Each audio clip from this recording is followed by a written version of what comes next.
Okay, finally we have the third angles theorem. This sounds very, very simple. In reality, it's quite profound. It has many applications.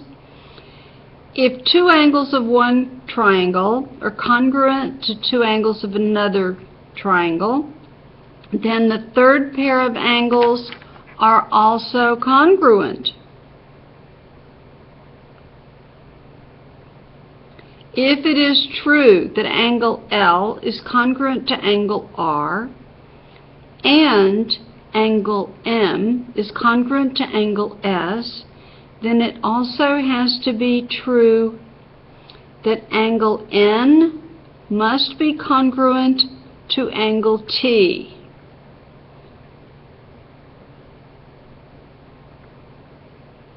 The measure of angle N must be congruent to the measure of angle T.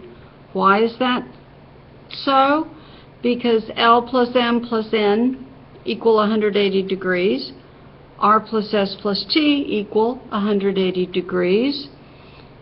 If this is congruent to this and this is congruent to that, then the two together are congruent to the sum of these two together, so the third have to be the difference as well. So now we're going to find the measure of angle K and the measure of angle J. What do we have? We have F is congruent to I, G is congruent to H, therefore 4y squared has to be equal to 6y squared minus 40 degrees. I subtract 4y squared from each side.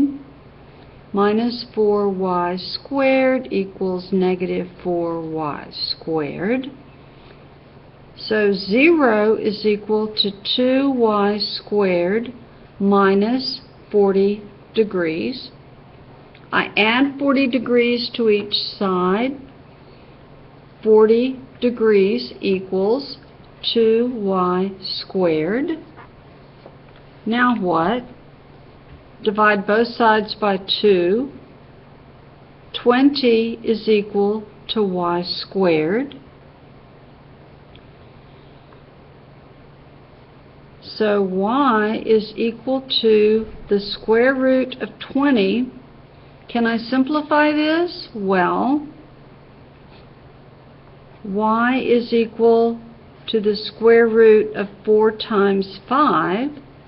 The square root of 4 is 2.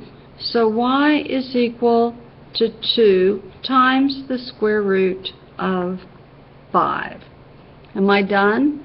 Well, no, because I have to find the measure of 4y squared.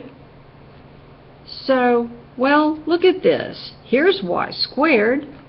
4y squared is 4 times 20. That will be 80.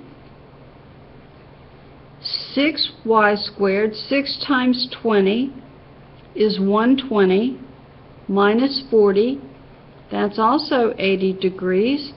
I didn't even need to find y. I only needed y squared. I am right. I can prove it. And we are done. That's the end of day 2.